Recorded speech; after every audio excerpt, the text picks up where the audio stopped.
the jump. She told me from the jump. She told me from the jump. She told me from the jump.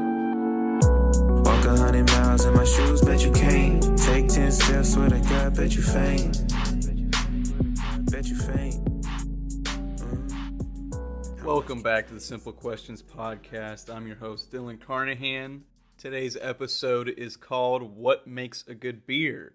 But before we get into that, you probably noticed that the intro was a little bit different this time around. I'm going to try something new where each intro is going to feature a local artist from the area. This episode's song is Jump by BlckSamson. That's BlckSamson, all one word. BlckSamson, also known as Brandon Williams, is a friend and teammate of mine, so make sure to give him a listen. I'll have a link to his iTunes, Spotify, SoundCloud in the show notes below this episode. And if you or anyone you know that is an artist in the area wants to be on the podcast, send me a DM on any of the numerous Simple Questions podcast social media accounts, whether that be Facebook, Instagram, Twitter, or visit the website and shoot me an email, and we'll show you some Simple Questions love. And in the off chance that no one does submit anything, I will become a local artist myself and I will begin singing, but I'd rather not do that because I think that'll be less listener friendly. But you never know, maybe you guys are in a Gregorian chant, which is the only thing I got on my sleeve. So all right, now that we got that out of the way, let's get into today's episode. What makes a good beer? Hopefully after listening to this episode, you're gonna gain a little bit of an understanding and maybe be able to answer that question for yourself, as well as you're going to hear a story of one of our own from the area. And who doesn't want to learn more about beer or talk about beer? So go grab a cold one, sit back and listen to the podcast. And if you're at work, it's fine. Just tell your boss I said it's okay. They should allow it. Our guest, I've known him for several years and had the privilege of working with him. He's won several home brew awards, and now he is the co-founder and brewmaster of Red Crow Brewing Company, located in Olathe, Kansas, off of Parker and Santa Fe, and his name is Chris Roberts. All right, Chris, you're going to have to give me a little bit of a hall pass here. It's my first interview and I'm a little nervous. Okay, so let's just jump into it and start off with, how did you start your voyage into craft beer? What was kind of the catalyst that got you into that? This is it's kind of like a little bit of a lengthy answer. So anyway, I kind of started, like, I used to never drink. Like when I was like the good kid in high school, like all my friends were going out to parties and stuff and getting beer and getting liquored up. And dude, I don't think I actually had anything to drink until I was a junior or senior. And then it was something weak, like, no, actually I remember exactly. It was it was Hot Damn and RC Cola that my neighbor, but I didn't really have like any beer until I got to college. And it was basically just like Bud Light, Coors Light. And then fast forward, I was 21. I got this job at a liquor store, and they had, you didn't have craft, quote unquote, at the time where we were, because I was going to college at Fort Hays State. And so basically all we had was like German beer, because if you didn't drink like the local stuff, that's all you had. One of the guys in their dorm when I was a freshman kind of turned me on to Amberbach by Michelob, and I was like, this is pretty good. But it was like $7 for a 6-pack instead of, like, man, I can get a 12-pack for $7. Yeah, that price. It's the price point. Yeah. Would you say that kind of, I mean, I know obviously I worked at Red Crow, and that kind of shaped my like alcohol preferences. So that job at the liquor store, that kind of broadened your horizons a little bit. Yeah, and so all we had, like, I worked at like a small like branch of this like the largest liquor store. It's called Kaiser's there in Hayes, and so they had a great big one, and then I worked at the small one, like in this small little strip mall.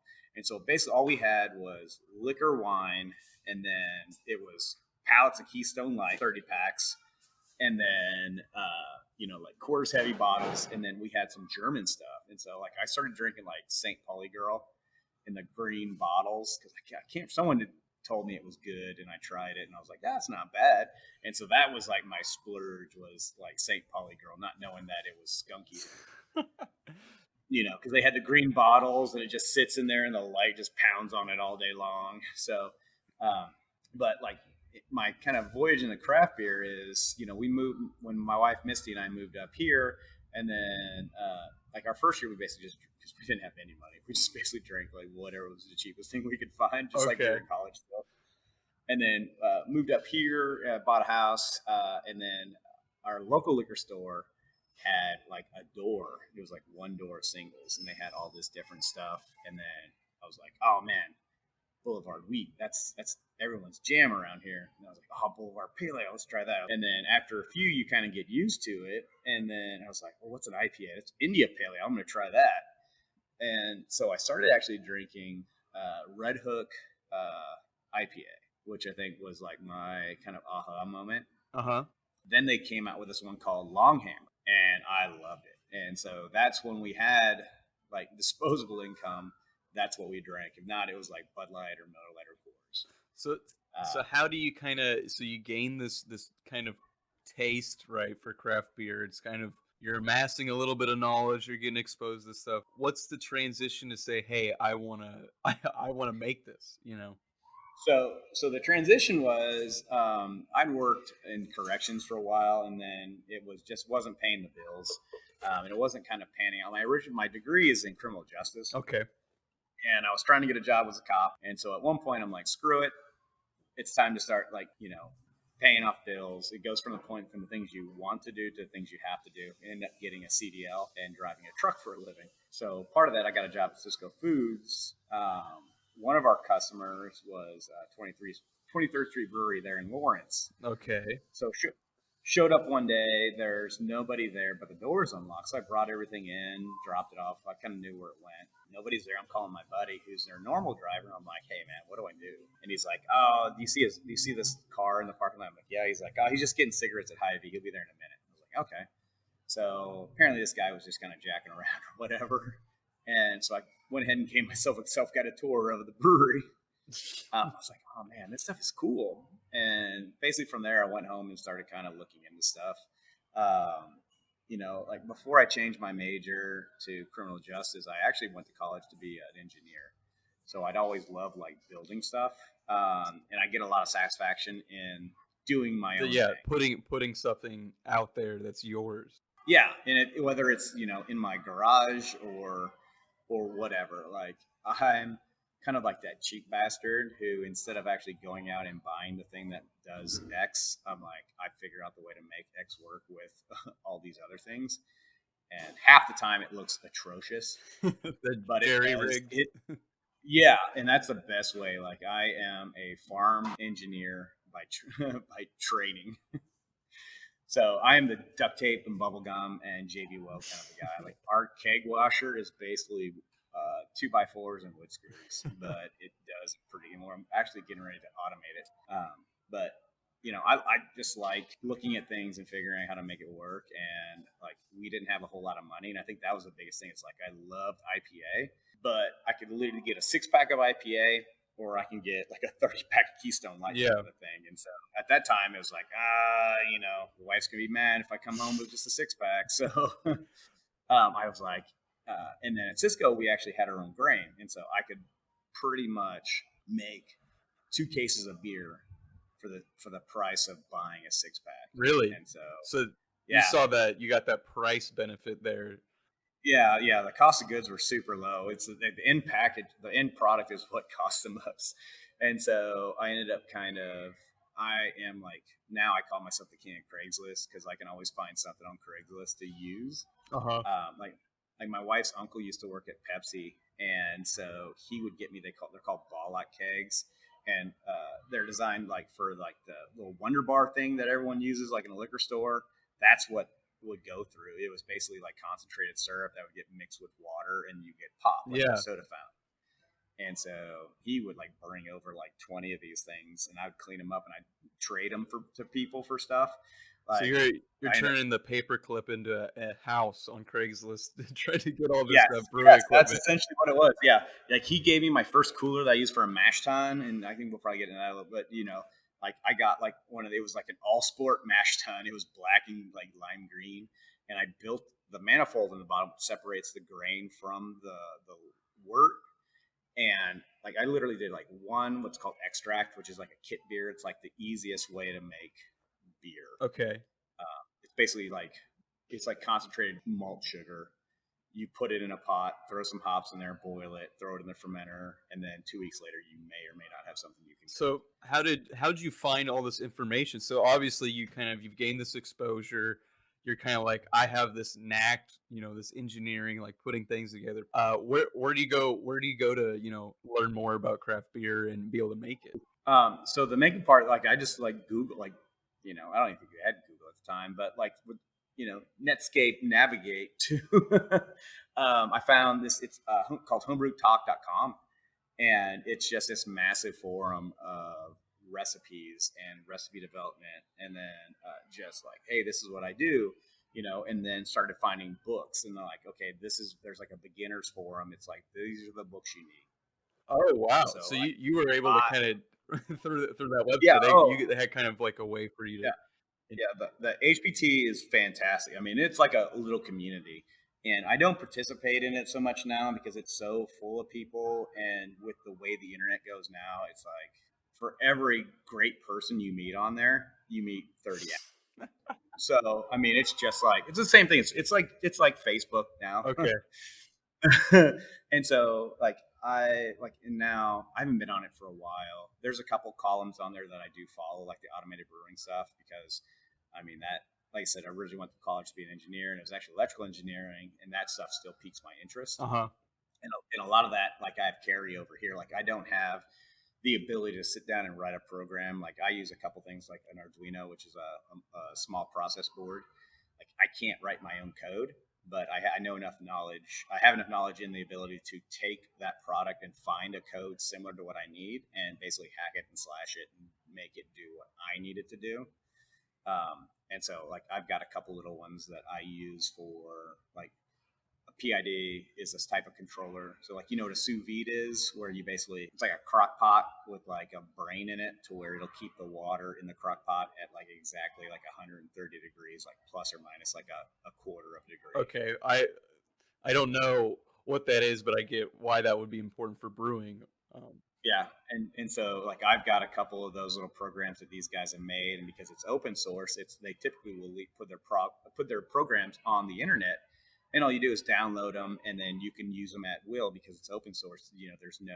It's not like if you took Microsoft. Yeah, and that like pirated, that unlicensed 2010 Microsoft or Photoshop. Yeah. You're not, if you use an Arduino, if you take someone's Arduino code and modify it, you're not going to federal prison. Yeah. So, there's a couple guys out there that are like kind of nerds like me, but like with a higher skill set. And there's a bunch of like programs that you can get to use. And, it's like basically it's open source. And so you don't have to pay any license fee unless you're like using it at a commercial scale. And so those things have always fascinated me. So like we're getting ready, we use a product called the BCS 460 from Embedded Concepts, and we're getting ready to actually add it to our brew system. Our brew system is very simple.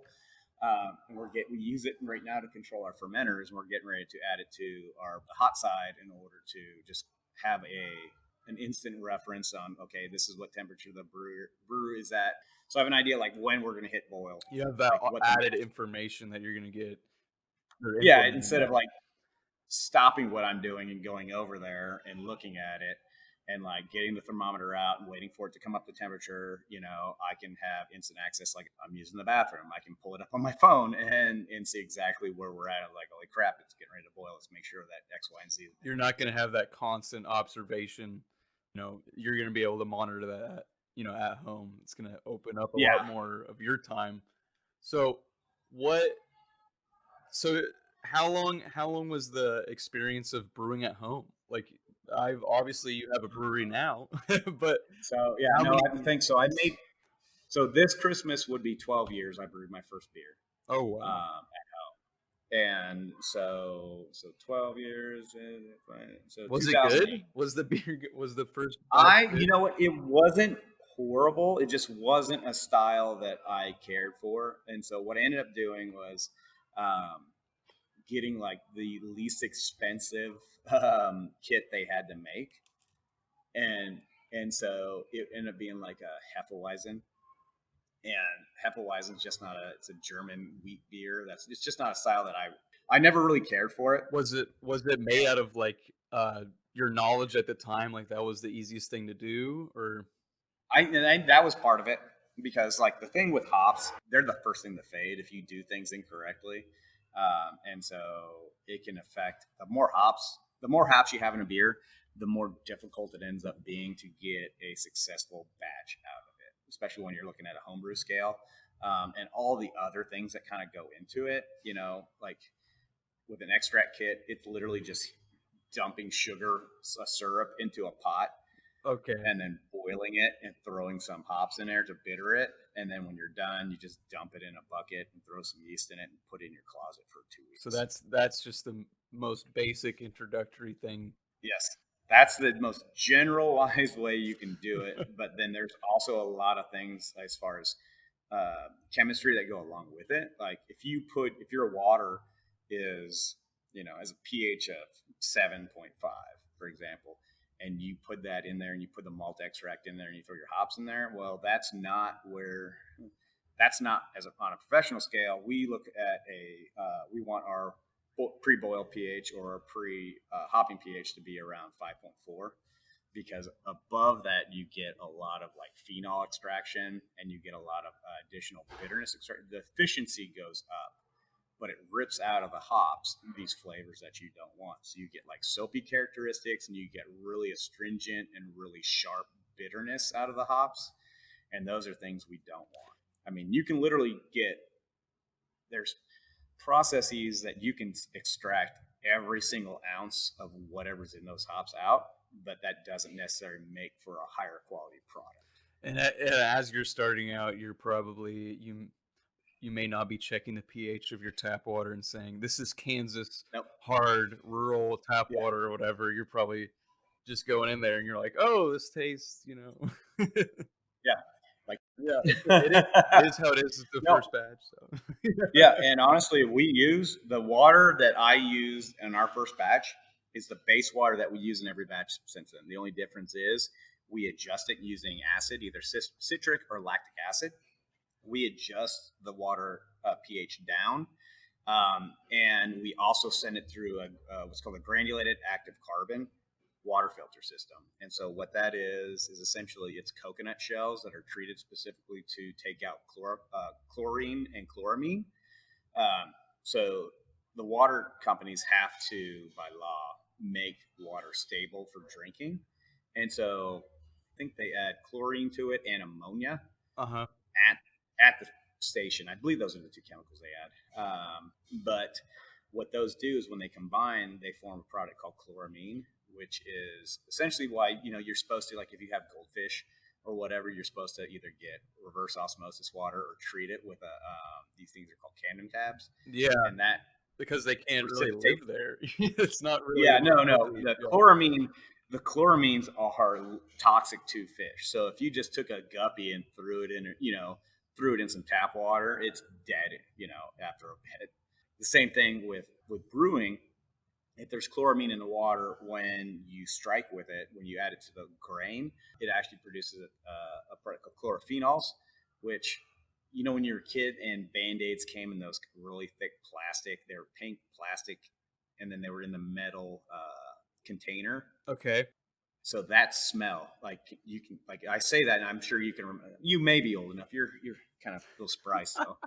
But remember, like the Band-Aid brand, they came in the little metal containers. Yes, yeah. Like you open them up, Altoid kind of. Yes. And so, like, can you remember that smell? Yeah. So that if there's chloramine in your water when you do an all malt beer, you can actually get that same aroma. Which is obviously not good when you're gonna smell that. No, when you want to drink it, you don't want your bunch of beer tasting like Band-Aids from when you were 8 years old. So, but it's weird. It's a weird thing. It's just like how it's like the metabolism of it, because there's some actual bacteria and some yeast that can actually mimic those same. They make it through a different pathway, but make that same. You can get it in sour beer as well. So certain guys, if you use an anaerobic bacteria, you can get those same chlorophenols by using the wrong sour yeast. So It's 2008. You've made your 7 pH water. You put it in there. You got your Band-Aid smelly beer that you're not all that into. You keep at it, and how do you transition from that to, hey, I now have a brewery? How do you go from there to there? Like, just kind of like the same thing, just kind of kept plugging along and was anal retentive enough to kind of, it's like this, like the scientific method kind of a thing. It's like, conduct an experiment and then see how it turns out and then figure out where you screwed up and then try it again, and we actually started getting pretty lucky. Like we started learned some things, started using Camden tabs, then actually started just filtering the water, and it turned out pretty good.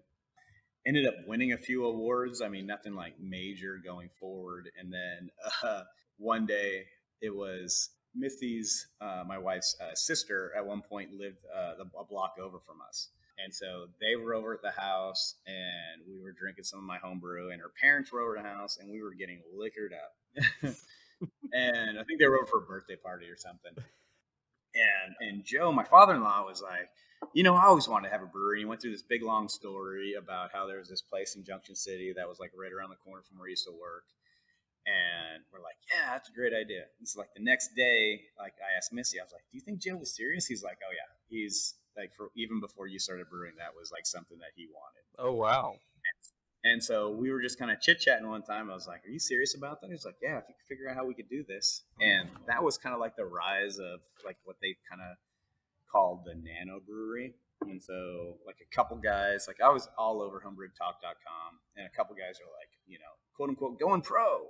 And basically what they were doing is they were making 1 barrel batches, which a barrel is like, been to a keg party. They're the full size keg is a half barrel. So oh really? they were basically, they were, and it's just, so the big kegs that we have, like the big metal ones, are half barrels.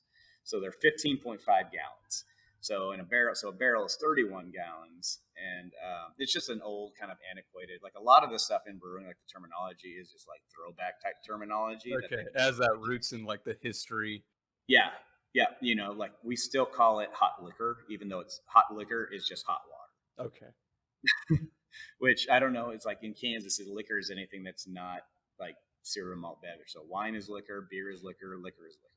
It's the weirdest thing. It's just government, and you have certain rules that you have to abide by. But anyway, so there's a couple guys like certain states have different rules. Like there's a guy, two breweries I was following. One is Hess, and the other one, and they're in San Diego, and now they're pretty big. But that guy he was like a financial advisor or something. And he just, went through the application process, and the government doesn't tell you how big your brewery has to be. You just have certain other rules. It's mostly taxation that you have to follow. And so this guy basically just started making like 3 kegs at a time in the spot next to his financial advising firm. And then these guys out in Pennsylvania, I think it was called Breakside or something like a Breakaway. The garage was detached from their house. And so they got their garage license as a brewery in Pennsylvania, and so they started making beer in their garage on the weekend and selling to local beer bars, and just took off. And now they have like a great big tap room. So, we were looking at doing like the same thing. I had a model to look up how to do that. And then just doing like draft sales and then building from there. But, so we were kind of planning all these things, and we were going to do X, and we were going to do it out in Chapman, which is Missy's hometown, because property was pretty inexpensive. And we kind of hemmed haw around it and kind of like, drug our feet. And then I was looking, and Tallgrass had this thing. It was like How to Brew Day. And it was at their old location. And so we signed up for it. And it was supposed to be like all of us, because at the time when we were like, yeah, we're going to do this brewery, it was like Misty and I, and then Joe and Loretta, those are my in-laws. And then it was Misty's brother and his wife. And then it was... There's more? Melissa. Yeah. Oh, no. The army. So it was supposed to be like 8 of us. Oh. And we had signed up for this How to Brew Day thing, and no one else could make it except for Joe and I.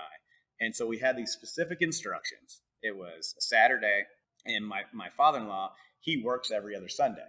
And so he had to work the following day. So we go to the Tallgrass How to Brew Day, and I want to say it was pretty confident that was 2011. Okay, And 2008 first batch, 2011. yeah, we go to this How to Brew Day thing. So we go through the deal, and we had very specific instructions. We were to go to this. We were supposed to behave ourselves because on the way back we were going to go to church because Joe had to work the next day. Okay. So we were just going to catch church there in Junction City on the way home. So long story short, we ended up getting face drunk, drinking beers with their brewmaster at the time, Andrew Hood, who was from California. And so he's like, "You guys are awesome."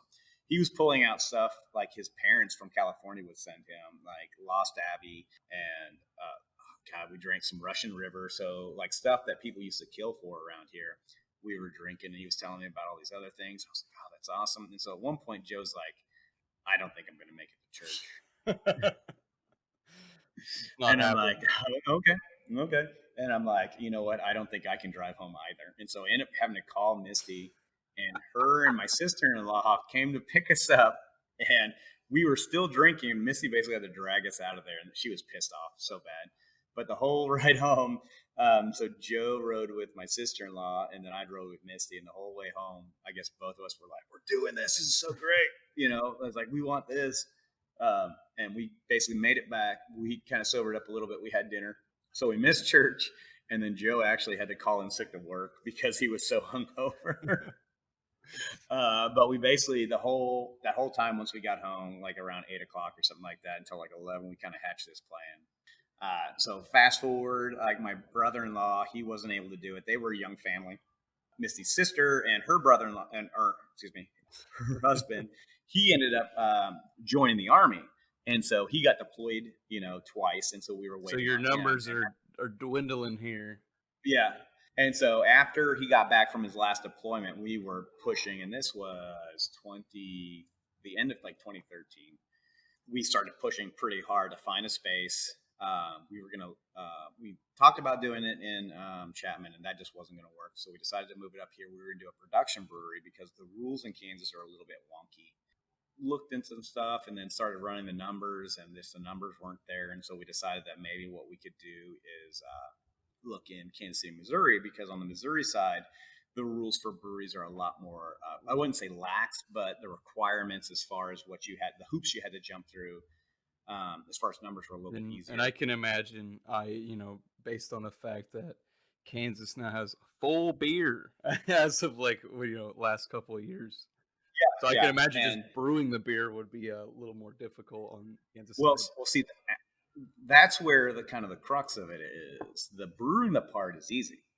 It's the selling it and how you sell it is where kind of the hang up comes. Okay. So at one point, we couldn't find anything on the Missouri side or anything that really kind of fit us, like Misty and I and Joe and I, because at that point, Misty's brother-in-law, our brother-in-law, decided that he was going to make the Army his full-time career, and they just weren't going to have the ability to participate as much as they anticipated. So they decided to no longer be part of the business.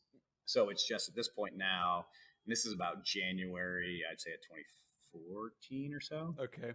Maybe 2013. I like the timeline. It's been so long.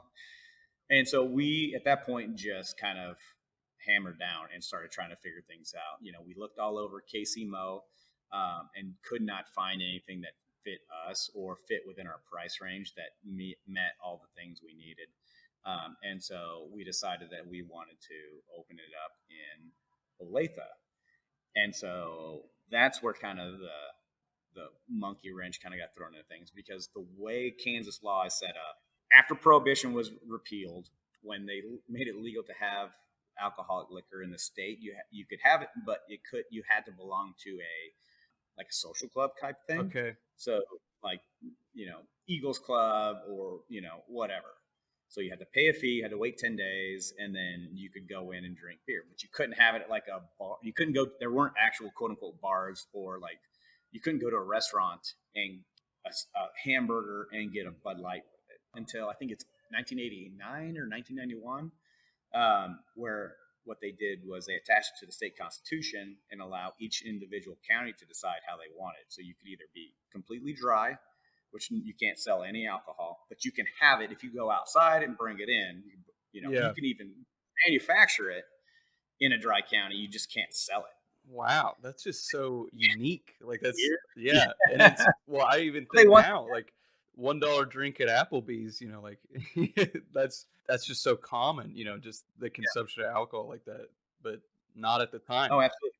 And then, so you either were a completely dry county, and this is all on a vote. So you had to do it on a ballot that either had a congressman being elected or congressperson being elected, or the president. So every 4 years, essentially, is the only time it could be on. It's got to be on a specific ballot measure. It's my understanding. And so you could be either completely dry, completely wet, or what they call wet with a 30% food rule. Johnson County elected to be wet with a 30% food rule. And now what that means is we're obligated to sell 30% of our on-site sales have to be comprised of food. And the state essentially defines food as anything you put in your mouth that's not alcoholic. So it's nice if you look at it. They're very simple. I mean, I think our license law only has like 4 lines to it or 6 lines. Really? Yeah, but then they have all these other kind of requirements. So it's good and it's bad. And so at one point, I called and spoke to Ron Shaver, who is the city attorney for the city of Olathe. And I said, hey, I just had a question. This is what we're wanting to do. I'm looking at this licensing, and this is what it says. And I went through and I read it line by line. He pulled it up on his computer and read it line by line. I was like, so now if I sell any food, like this law doesn't dictate that I have to have a kitchen, right? Nowhere in there does it say that I have to have a kitchen staff and a head chef and this and that. Because it's not, the emphasis isn't on the production like you're saying. It's on the actual selling. Correct. And so I asked him, I'm like, so the way I read this is if I sold donuts that I bought from Dunkin' Donuts over here, and as long as I sold, $1,000 of, I had $1,000 of sales in a year, but 70% of them came from alcohol and 30% of them came from whatever donuts. Yeah, that would mean I would be in line with this law. He goes, yes. I was like, is there anything in the city that says anything different? He's like, no, ours models after the state one. So as long as you have 30%, he said, a couple requirements here, there, and the other, that as long as they won't give us our license until we're certified by the state, but we apply for them at the same time. Okay. So we just basically have to send the stuff that we send to the state to the city. And I was like, all right. And so we started looking around Olathe, found a space, and then ended up kind of getting coaxed away to Spring Hill by a gentleman. So we ended up starting the brewery in Spring Hill, and we opened up October 15th or 17th. God, I can't remember which one. Of 2015. Wow. So that's quite the journey. Just literally not having any skin in the game. Just I kind of didn't really like beer all that much to, okay, this is my profession. Yeah. Oh yeah. No, and it's a little bit, that's kind of like the 1,000-foot view of it. Yeah. There's a lot more that kind of went into it. Like, I mean, it was every waking hour. Like I would go to work, and I worked, like I said, I worked at Cisco at the time. I would work between 50 and 60 hours a week. Then my weekends were making as many beers as I could to kind of come up with the batches that we were going to have. And then just learning as many things as I could. And then figuring out how to apply them to a much larger scale. So I'm going to go back to something you kind of mentioned earlier. You mentioned the word nano brewery. There's a lot of terms that I've heard, like micro, nano, obviously probably synonymous, but what's the difference between something like that versus like what Bud Light has going, or like Anheuser? So those are just kind of like, nano brew just kind of is like just an industry wide kind of like one of these term catchphrase, but that's just kind of where it started. Like a lot of these guys, without having to basically like get a massive loan, you could go out and either source equipment or find equipment. And basically nano brew is something like you're making like 3 barrels or less per batch. And that originally started out with guys were making like between like 15 gallons and 30 gallons at a time. So we're talking about the quantity being produced. That's what we're really talking about. And so you had like your macro brews, which would be your Bud Light, your Coors Light, your Miller Lights, and all those companies like that, the guys you see everywhere. And then you had your microbrews, which would technically at the time, so like mid to late 2000s, would have been like your microbrews would have been your Boulevard, your New Belgiums, your tall grasses, because they were operating on a little bit larger scale. So the nano brew, I'm not really sure where like the threshold is. I think the Brewers Association now has kind of like, it's less the size of your brewery, it's more the production output you have and how you get classified. And nano brewery now is kind of gone by the wayside a little bit. There's still some guys out there, but there's so many companies out there manufacturing equipment that's a lot bigger. And so, it changes the classification. Yeah, now the Brewers Association has been smart enough about it that they classify more so based on your production, is how much you produce in a year. That dictates the size, quote unquote, the size. They're small. Like, I don't even know. There's like, because it's like stuff that it doesn't really apply to me so much. Currently, but it's yeah, like back in the day when the craft boom, this cycle of the craft boom started, like nano brew would be someone making between, I'd say, 15 gallons to 2 barrels at a time. So between 15 and 60 gallons at a time. And then you got the guys that kind of took the next step up and bought like purpose-built equipment, which would be a 5 barrel, which, sometimes you had guys finding stuff in like Canada or Europe and importing it cheap, or they were modifying equipment that was out there to suit their needs. That's kind of where we ended up. Like I kind of circling back to that engineering. There's a gentleman named Tom Hennessy who owns a brewery. I think he owns 2 breweries now in Colorado, but he's owned, I think, like somewhere in the neighborhood of like 7 or 8 that he's built and then sold off. Okay. But he made and you can find it on YouTube. He made a video called Frankenbrew, and basically he kind of the same thing as us. He had owned like a pizza joint down in Arizona, I think, and then kind of got the bug to make his own beer and just went out and found equipment wherever he could and just modified it to his means, and ended up building this thing.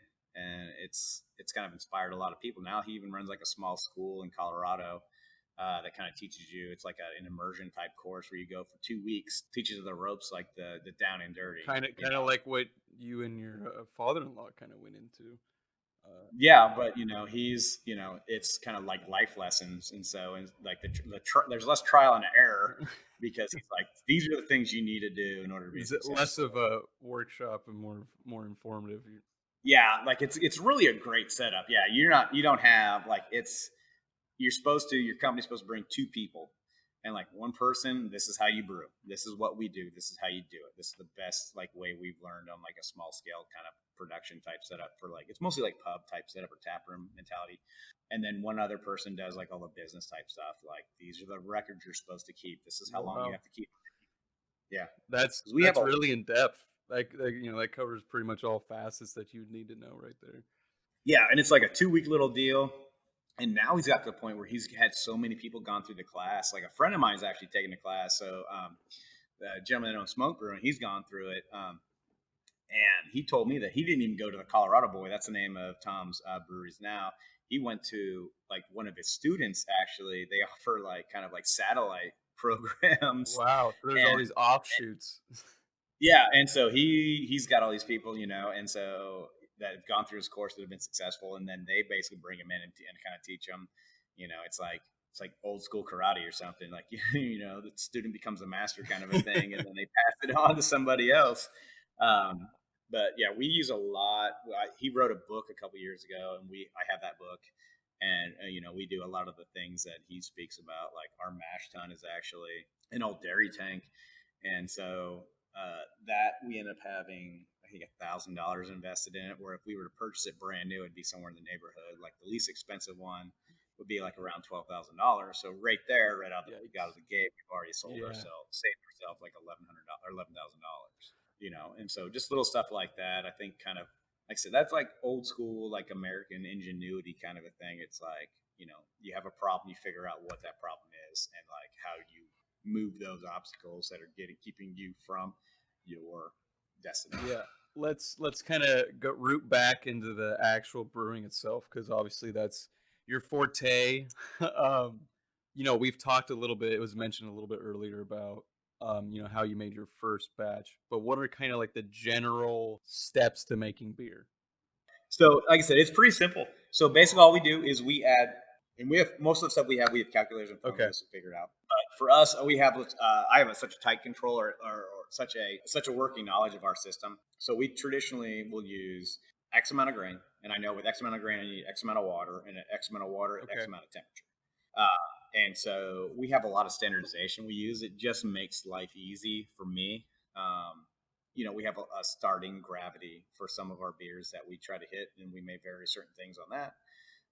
But so what we'll do is we'll mill the grain, and so we'll send it through, and it's not even really milling like in the traditional sense, it's just cracking it. So we take the grain, it's whole seed grain, we put it through a mill. It basically goes through some rollers, and it cracks it open, and it exposes the inside of the grain. So we take that grain, we put it into what's called a mash tun. Mash tun is just basically a big vessel with a grate in the bottom with small holes in it. And what that does is we steep those grains in the mash tun at a specific pH, a specific temperature for a specific amount of time, depending on what beer we want out of that. And so depending on what beer style we're making, it'll sit in there between 60 minutes, either 60, 90, or 120 minutes. And that's not much variety right there. I mean, the timing. Well, actually, that you get to a point where, as far as like the timing goes, like it's kind of starts dropping off exponentially. We have this sweet spot that we're trying to hit as far as time, and anything after that, like the returns, diminishing returns. Essentially, the diminishing returns. Yes, that's what I was trying to.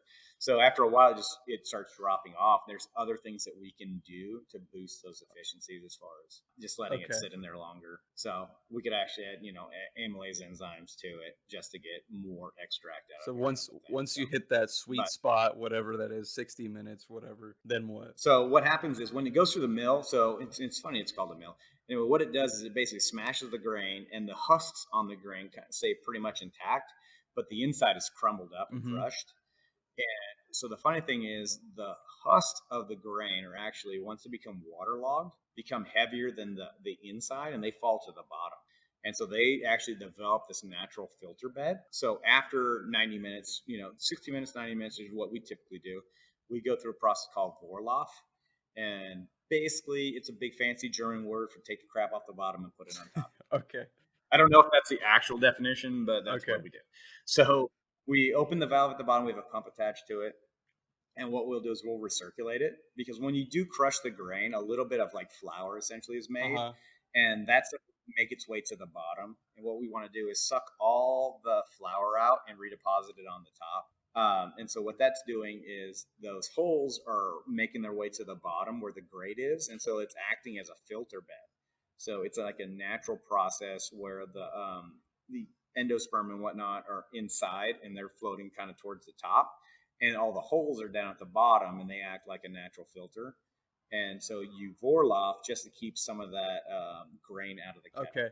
And so we'll do that for a little bit, and we'll check our temperature, we'll check our mash pH, make sure it's all in spec. Then we'll stop it, let it sit for a minute, and then we'll at that point we'll take it, instead of pumping it on top, we'll transfer it over into the kettle.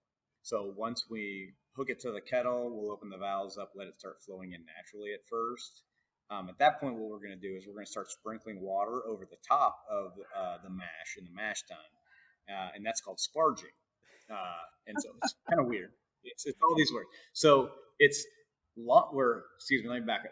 When we hook the mash tun to the kettle, that's called launchering. So we're launchering at this point, which is basically just draining from one kettle or one vessel to another. Simple enough. Yeah, and so that's launchering. So then we'll start what's called sparging. And sparging is basically just sprinkling hot water on top of the mash. That works kind of like, remember when you were a kid and you had those little things that were like oil and water mixed together?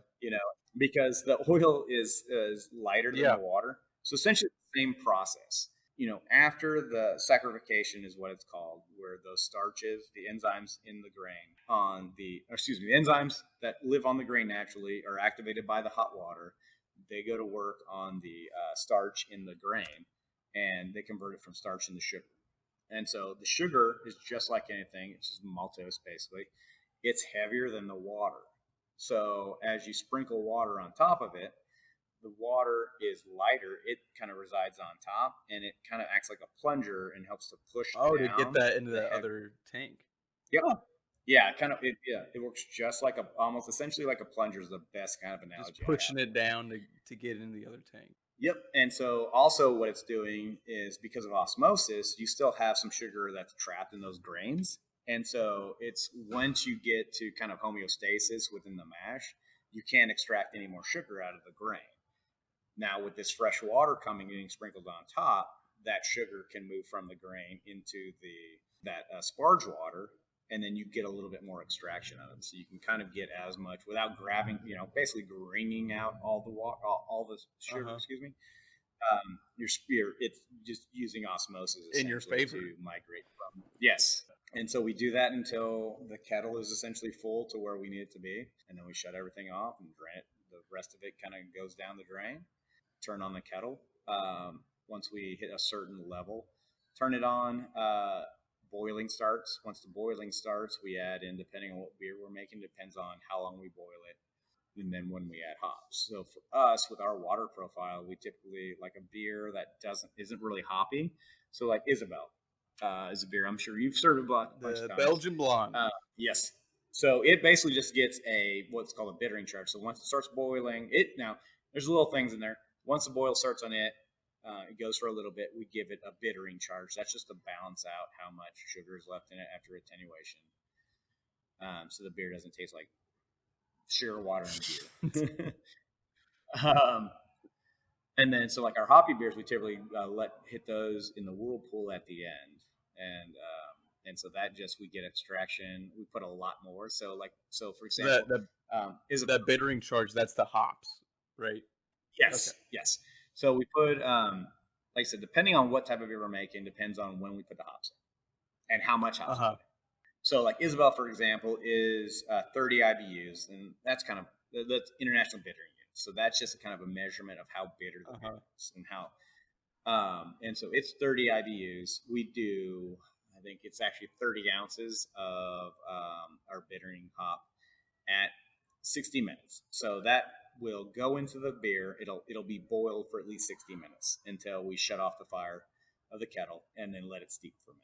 So like Francis, which is our pale ale, it's also 30 IBUs, but instead of getting just 30 ounces at the beginning, it all goes in at the very end at the whirlpool stage, and it gets, I have to look at my notes, it's between 4 and 5 pounds at the end. So you have to use almost twice as much to get the same amount of bitterness at the end versus the beginning, because it's called efficiencies, because it basically is extracting out more of that bitterness as it boils. Once again, that timing is going to be important when you put that in. And you've mentioned whirlpool, so I'm assuming that's happening after you've boiled it. What's that kind of? So whirlpool it's just a manner of separation. So we're throwing all these hops into the boil. So what happens is at the end of the boil, we shut off the fire. We let it kind of settle for a minute because it's been at 212 degrees for at least an hour. At whirlpool, what we do is there's a port on there that will pull the wort out of the bottom of the kettle, and then it'll pump it right back into it, but it goes in at an angle. And what that does is it causes the entire mass in the kettle to spin in a circle. And as it's spinning in a circle, it's also kind of forming like an upside down tornado is the best way to explain it. And so we have all these processes that happen in the boil. So we have what's called the hot break, where all the proteins from the grain that are kind of viscous, when they boil, they basically come out of suspension essentially, and then they coagulate together. And so it kind of looks like egg drop soup. Okay. In the kettle. Like before the boil starts, you'll get all this foam at the top, kind of like on a regular beer, but it's kind of almost like a meringue. Okay. Because it's all protein and it's all this stuff that kind of floats to the top. And then once the boil starts, all of that kind of coagulates together and firms up, and then you can see it kind of just it's like these big flocks of protein just floating around in the boil the whole time. So we obviously don't want that into the fermenter. Yeah.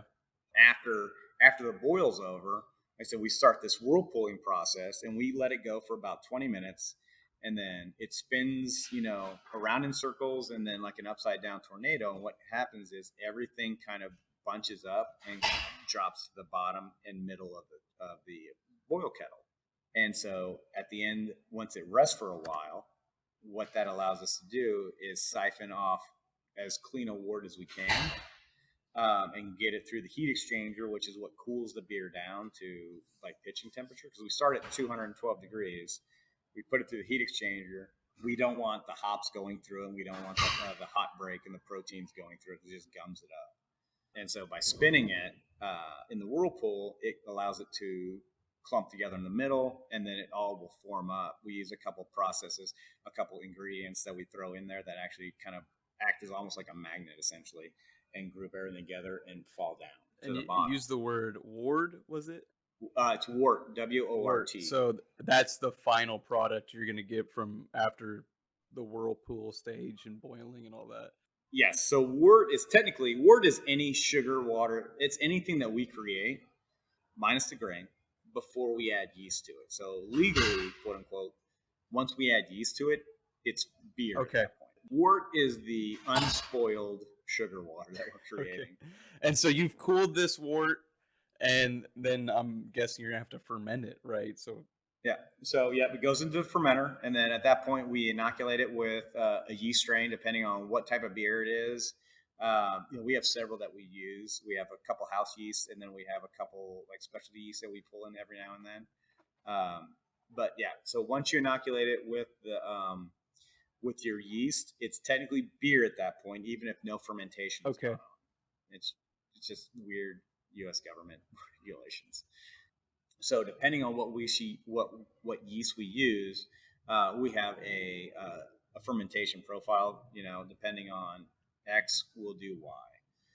So like our IPA, for example, we started out at 65 degrees and then let it go there for about 2 days, and then we let it free rise up to about 71 degrees. At the point where it hits its terminal gravity, which we know just from experience will pull the yeast off the bottom of the cone, because our tanks are coned at the bottom. So we'll chill it down just a little bit, and that yeast will actually group together the same way, kind of similar way that it does in the boil kettle, and fall to the bottom. And we'll pull that off and we'll reuse it. And at this point, we'll actually add for our IPA, we'll add dry hops to the top of it, and then allow those to sit in there for, typically we do 3 to 4 days. Then with same thing, we'll let them fall to the bottom. We'll pull those off, chill the beer down to get any residual either hops or yeast to flocculate to the bottom of the cone. And then we'll pull that out, move it into what we call a bright tank.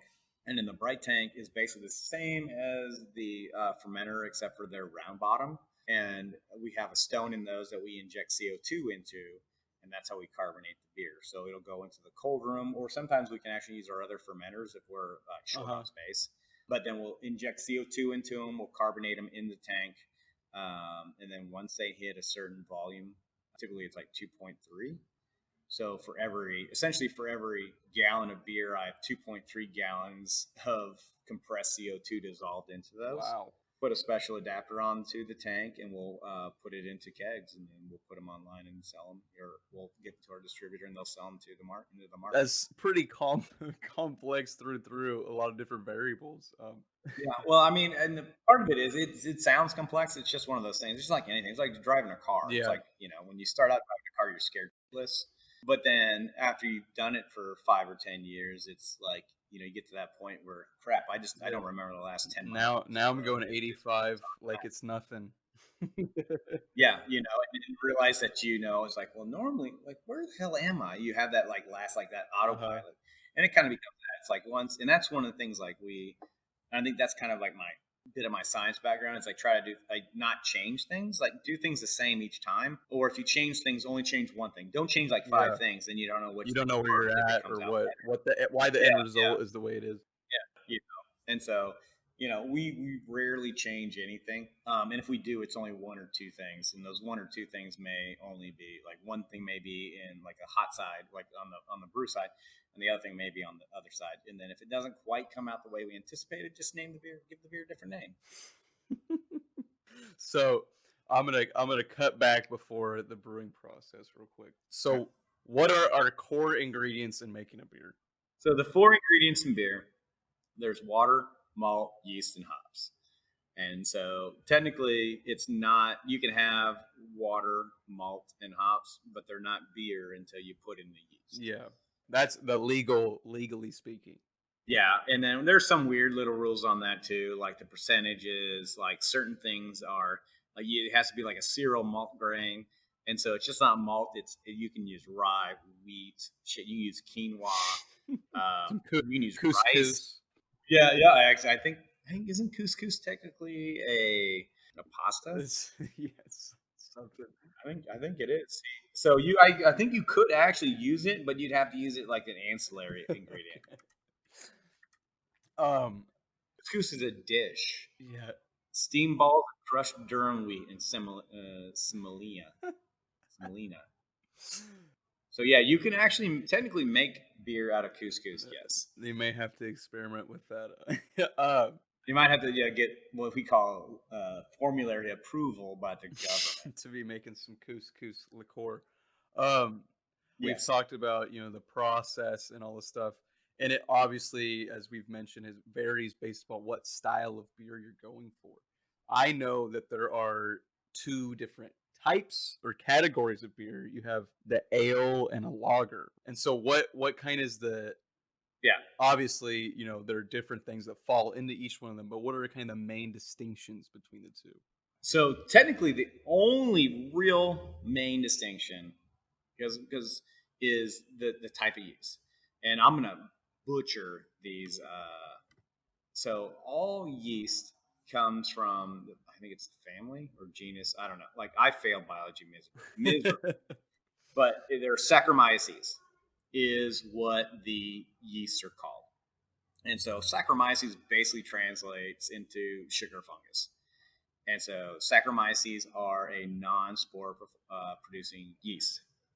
Yeah. Okay. And so you have two types of Saccharomyces that are acceptable for use in the brewing applications. You have Saccharomyces cerevisiae.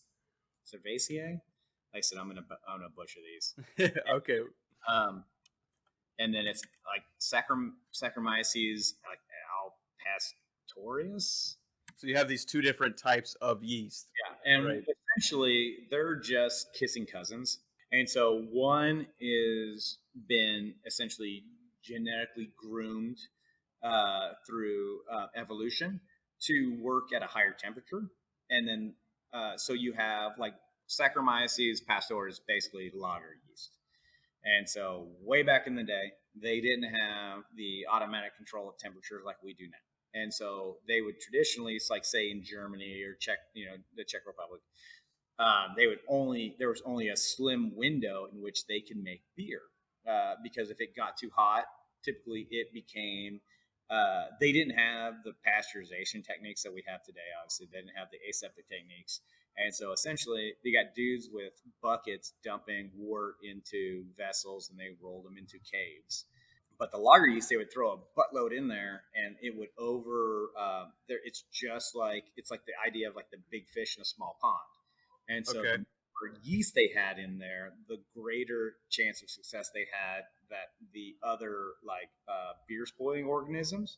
So the anaerobic or aerobic bacteria that are going to be fighting for the to live in the wort, they have certain temperature ranges that they are more active at, typically higher, like in the 90, like bacteria typically like the same temperature like we're at, so like the 95, 96 degree range. Okay.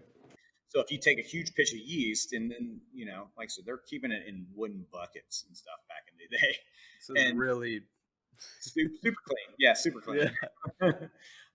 But then you throw a bunch of it in there, and then if they're keeping it cold because they're storing it down in caves, you throw it in there, and then you start. It does take a little bit of time to get going, but because now it's in the conditions are more beneficial towards the brewer's yeast than they are towards the bacteria that would spoil that beer, they outperform, and then you end up getting a beer. It may not be as good as like a beer that Polliner is producing today.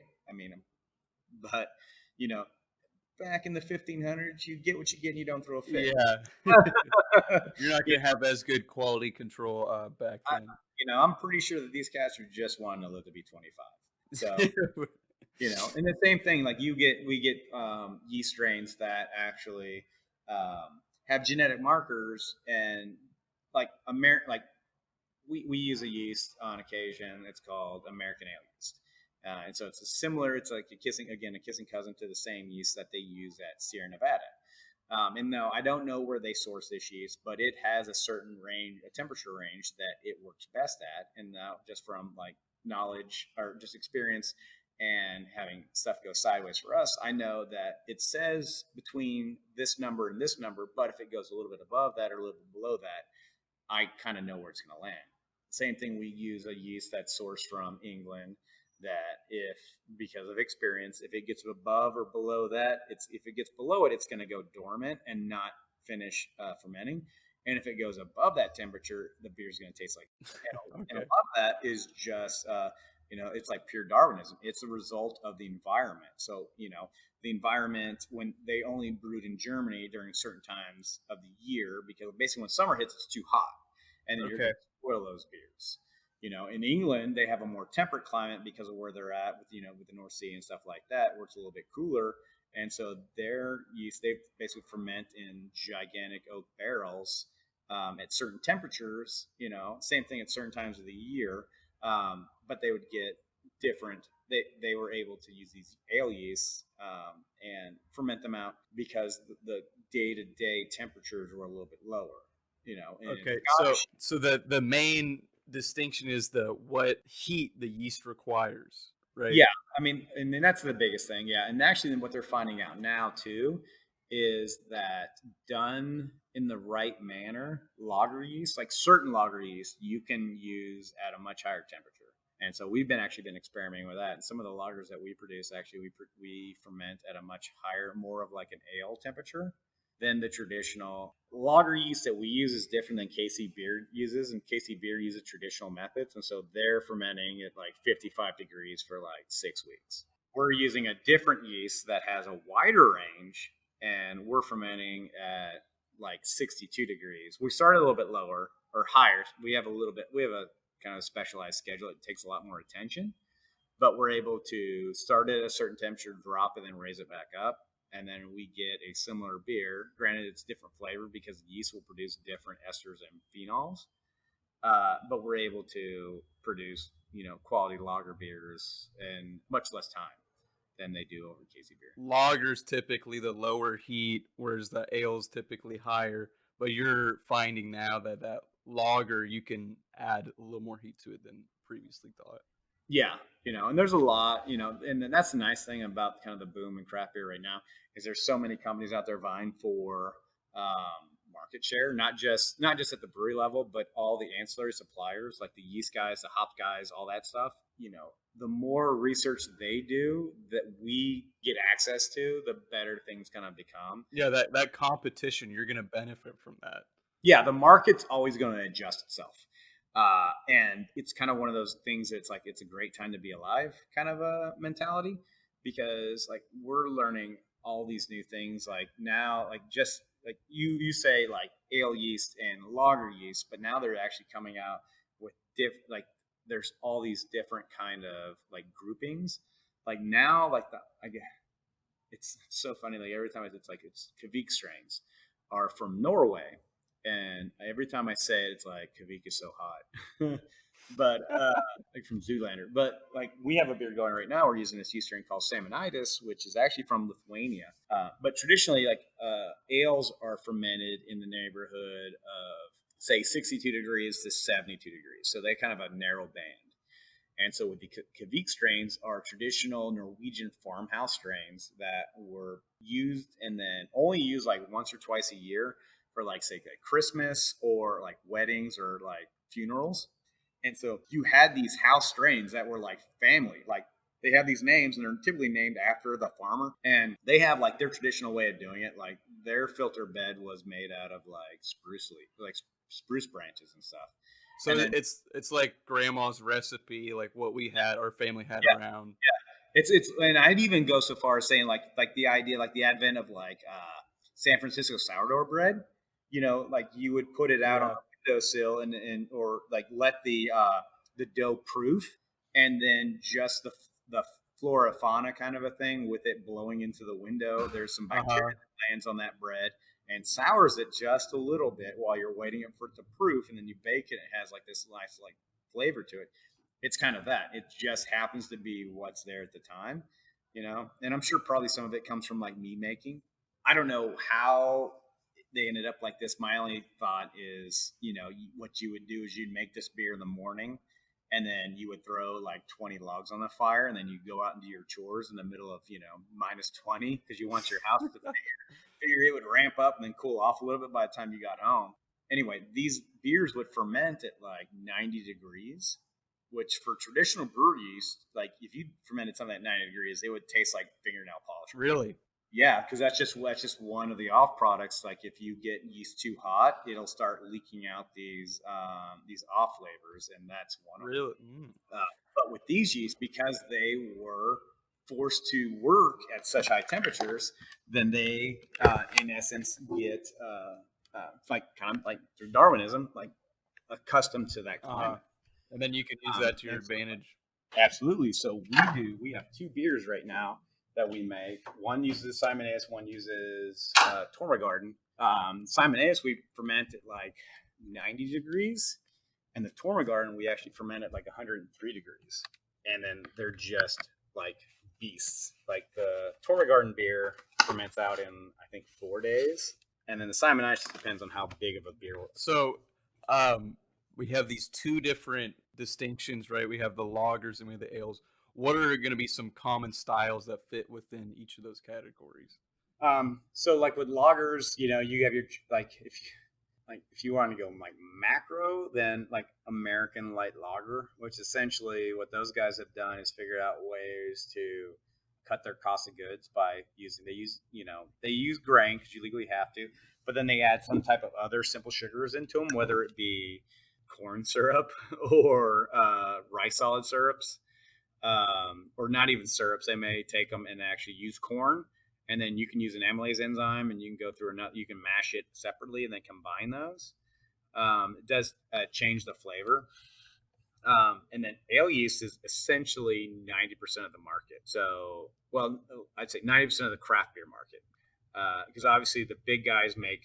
I mean, Anheuser-Busch probably spills more water out of their water fountains than craft beer produces in a year. Wow.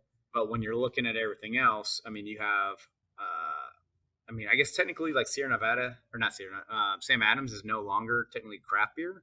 And the majority of their stuff is lager based. But like Sierra Nevada is the largest brewery in America, craft brewer in America. And I'd say 90% of their stuff is ale based. And so I'd probably say some of ours is, and we do some faux lagers. The grist that make up the recipe, and then just how we use the yeast. And so it just produces a beer that's really bright, really crisp, like a lager, without the esters. So like we have American light lager that we actually use an ale yeast in it, but we lager it, which that then makes it a lager. Because lagering also means to store cold. And so that's just, so we lager that beer. We let it sit cold for an extended period of time, and then all the yeast drops out of it. It's super bright, and because it's super bright and really lower in body, that makes it really crisp and drinkable. And so essentially the same way that like some craft beers do. We talked, a lot about like personal preference playing a big role in brewing. What is the process of say I'm going to make a pale ale or whatever? What is the decision making process to say I'm going to make this type of beer? Well, some of it for us, because we kind of operate like in a pub type model. It's some of it's just like what we have on tap. And so we typically don't kind of get caught up of having a bajillion things on tap. We try to have like 9 or so. But there's like kind of for like our customers, like I want to make stuff to help bring customers in. Okay. And so I have, you'll have brewers out there that all they have on tap are IPAs. Well, all they do is sour beers, and for us being a tap room model, that's where 99% of our revenue comes from. I don't want to just make IPAs. I'd love to just make IPAs, but I also need to bring in other customers. I can't just bring in the guys that drink 20% of the Yeah. beer, then I'm losing 80% of the potential customers. You know, in the same sense, I have to have something that, like, I've got a couple beers that I personally that we make that I like, but I don't go and get a pull of them every day. Yeah. You know, because but then I have customers that if they're not up, they're pissed. So you know, we try to hit. You know, you have your customer base is so wide. We want to make sure that everybody from the left side of that customer base to the right side of the customer base, there's something in there that they can drink. To the point that we actually now include, we sell wine and cider as well, and then we do a margarita now. I could see where that would be advantageous to kind of have a little bit of everything. And then, I mean, we're even looking at adding some other stuff. I mean, with you, especially with the COVID thing right now, you have to be dynamic. And then you have to try to have something that I mean, I don't want to call it a gimmick or being kitschy, but I have to, you know, I have X amount of seats and we've had to pull out a lot of seats because of COVID. And so I need to make sure that before the whole idea, like with a quote unquote restaurant, was 75% of seats being full every night or you're going to be losing money. You know, so now for me, it's not so much 75% seats every night. I got to hit a certain percentage throughout the week. And I know this day is going to be low. This day is going to be low. Okay, how do I profit more on these days? And so what things do we focus on these days when people more have to come out? Like right now, we're filming this, and I'd rather be outside because it's freaking beautiful. But we've been really busy, and yesterday we were really busy. And so those are the things that we gear up towards now. And then with Corey on the food truck, that's been another kind of blessing, like moving from just the straight food truck model where we have rotations or have a rotation to having a consistent menu all the time has been actually fantastic. And you kind of briefly brought it up. You say, "Oh, it's so nice outside." What that kind of lends its hand to those seasonal beers, you know, that you want to have on tap. It's summer. We might have the tropical pale ale, you know, things like Yeah, that. and so and actually that tropical pale ale, I actually brewed that the other day. So because we get such a good return. But I mean, we released our fall beer, which is an alt beer, so it's kind of similar to like an Oktoberfest. It's just an ale. Okay. And so we released it yesterday to a pretty good response. I was here yesterday kegging another batch of beer, and they literally blew through the first keg in I think a good 3 hours. So Really? so Well, it ended up having a really good response. so in your opinion, what makes a good beer? And see, I like how you preface it with my opinion because that's like the craziest thing because I honestly think like I have an opinion about what makes a good beer, but my opinion only matters for my beers. Okay. We drive to do the very best we possibly can, and like I said before, like we don't change things unless something's not working or something's not right. And so we're always kind of like striving for the like idea, like, and I had this idea once for like a mission statement for the brew house, and it was like everything for a reason. And then I Googled it and found out that was another brewery's a much bigger brewery than we are. Their motto, I think it's for Elma Gang. But I mean, we try to do everything the best we can with what we have. You know, I remember it's like someone told me it's like racing a car. Like you can take some schmuck who can drive a car and put him in a race car and he can't do shit in it.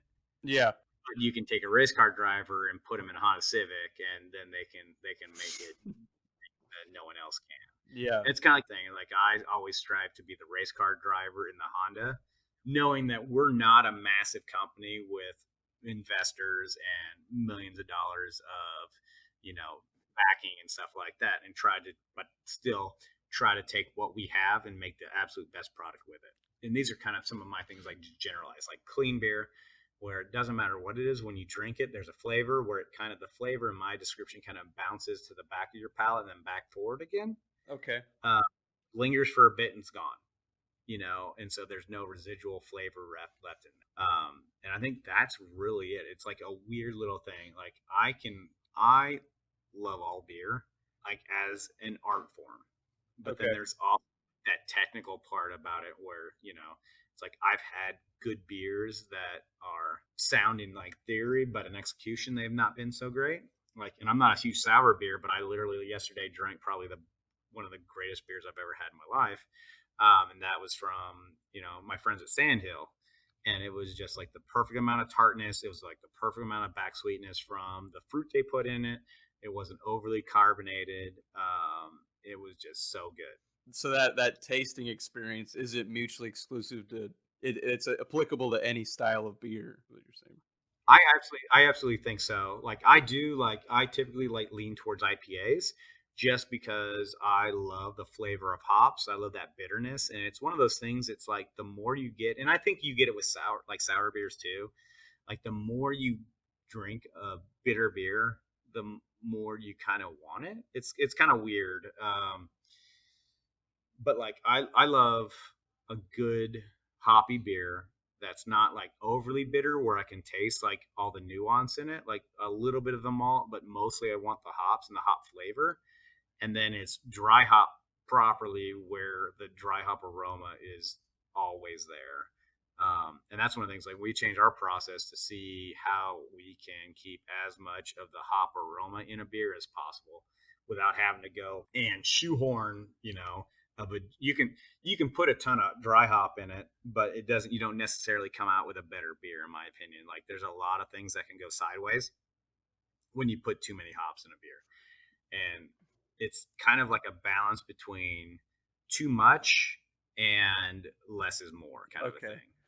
I did think it was interesting when I was just kind of looking into beer in general, and I found out that hops are like a relative of like marijuana, and I kind of, it makes sense, like that aromatic, like strong, kind of flowery quality in both things. It's like, oh, but it's blatantly obvious. I can see the connection made there. Yeah, and then you can even find some hops that literally like old school, like Columbus hops smell like they use a descriptor. It's kind of, I think, dank is the best way. Like I've been in places where they've been chopping up or like parsing out Columbus, and it smells like straight weed.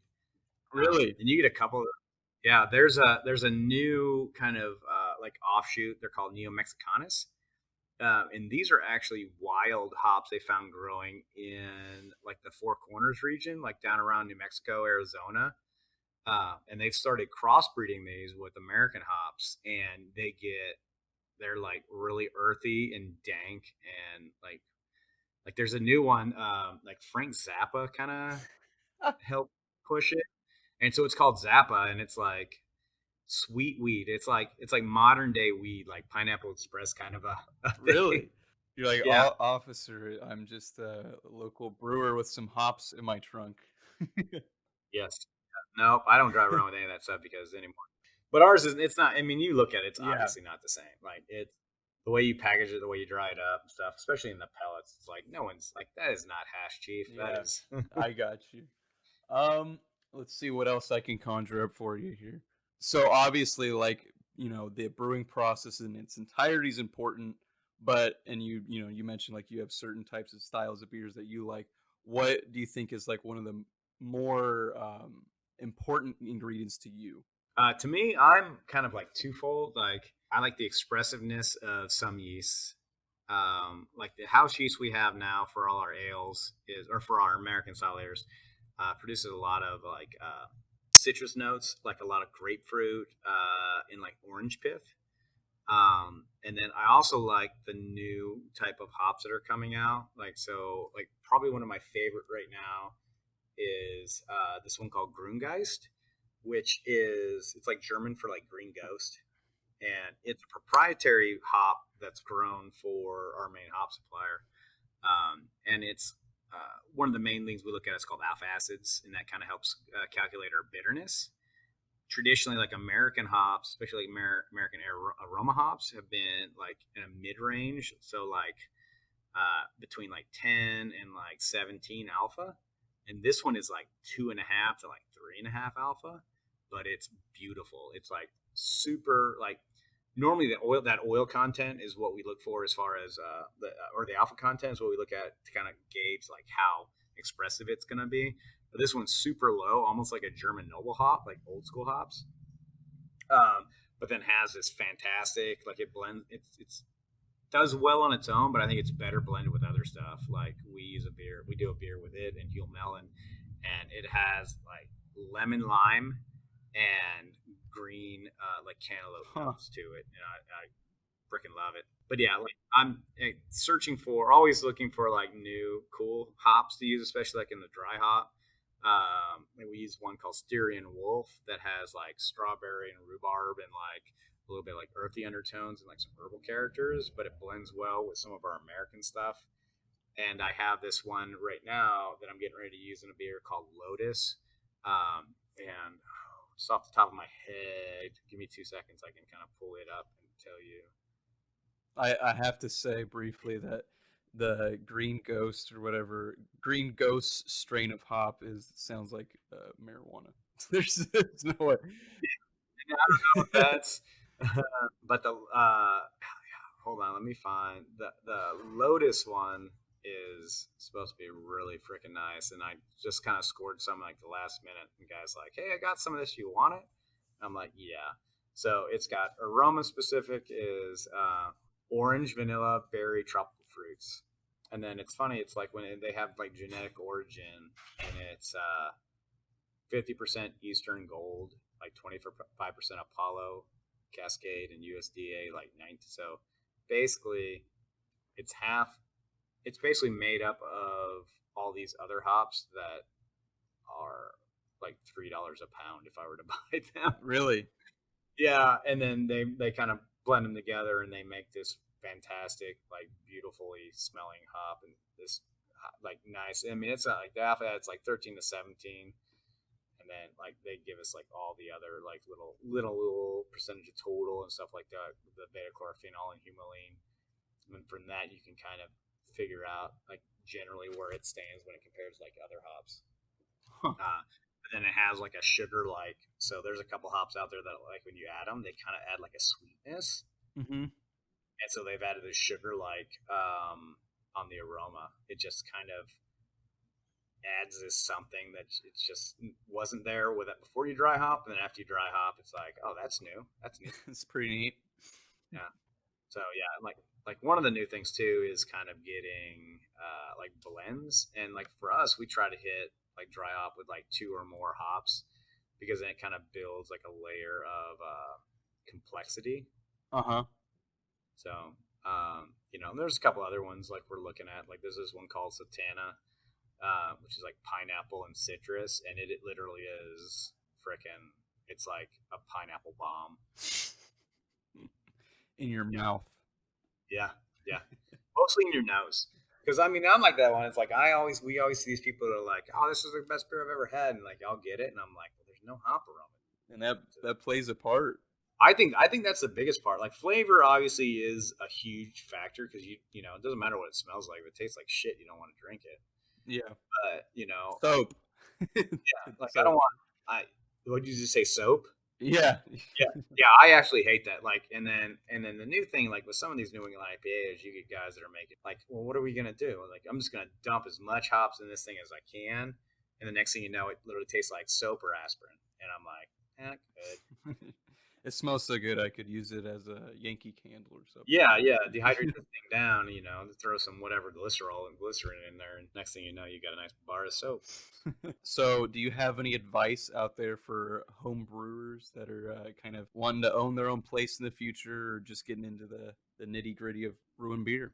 Some people think that you're just going to start brewing beer, and then it's it does essentially sell itself as long as you're making sure you're using quality ingredients, using quality equipment, and doing things right.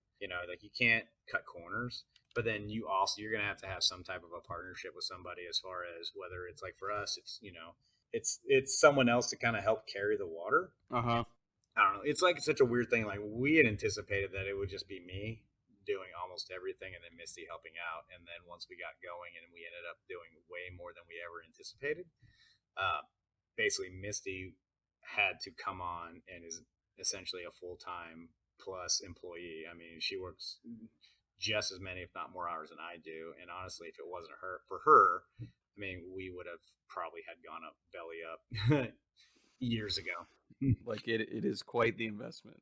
Yeah, and it's not just like a money thing. Like if you're smart about it, you can do it on a tight budget. We've gotten really lucky, and like we're not stretched too far. But like some of that's just being smart and being knowing where to look and knowing how to like I said for me, like if I can't make it, at very least I can fix it.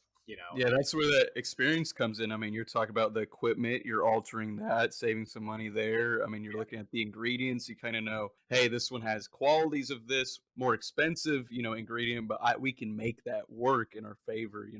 Absolutely, and I think that's one of the things like we talked about, with ingredients. Like I like yeast. Like I can make hops pop a little bit more with the yeast I use.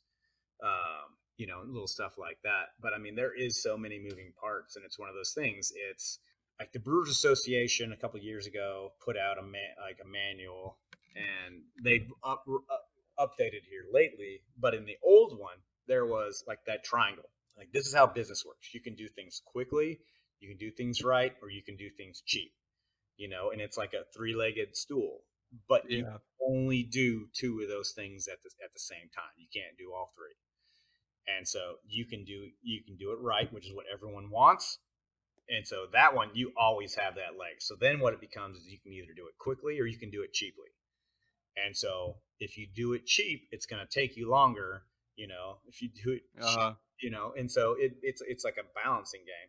It's like my time, is if I do it, I don't have to pay somebody else, but it's detracting from other priorities that I have around the brewery. So if something happens where like a couple of my friends who've owned breweries, like some of them do it, the way we've done it, some of them do it with partnership, like a form of a partnership. I think that's definitely something that everyone should look at, is at least bringing someone into the fold that has if you're the brewer as an owner, someone who has like the business aspect of it, or just at least anything that's not like a business aspect where there's something where you guys can figure that stuff out together. If there's another kind of leg out there that they can take, even if it just takes stuff off your plate as far as dealing with, the federal government or your logging, or even if it's helping you in the back cleaning stuff. Anything that you can do where even if it's like kind of like a sweat equity type thing, look at forming like some type of I wouldn't say cooperative, but like a partnership, and then it kind of spreads everything else out. There's always people that you kind of know that it does help you out quite a bit, as far as like quality of life. Because I mean, like Misty and I, we've got 3 young kids, and it does, there are days where it does get strenuous because we're doing stuff here. And then she's working up front and in her office work, and then we've got 100 things because they've got stuff going on, so it does make things a little bit more difficult. Yeah, you got a lot of moving parts, so just to have that person there to kind of accompany and alleviate some of that stress, that's going to be valuable. Yeah, absolutely. Unfortunately, that concludes the interview with Chris Roberts. We learned a lot.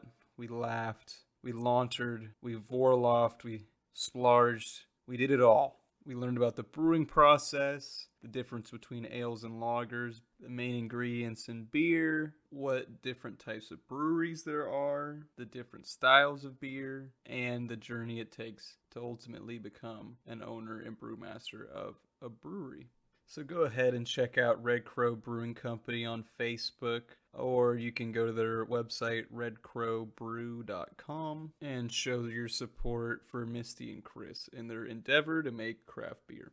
I've had several really good questions submitted, and I'm still currently looking for someone in the area that can adequately answer those. With that said, for next episode is about a topic that I haven't put much thought into until recently due to the COVID-19 global pandemic. Somewhat polarizing, and there's certainly a lot of different opinions about it and misinformation, but I hope that this coming episode provides a level of clarity that you wouldn't get otherwise. If you go to simplequestionspodcast.com, accompanied with each episode, there is a short summary as well as timestamps for key things talked about in the video, as well as I have also put links to some of the sources and things mentioned in each episode. And while you're there, you might as well just scroll down and submit a question that you have, or if you're a local artist and are looking to be in the intro, shoot me a DM or email.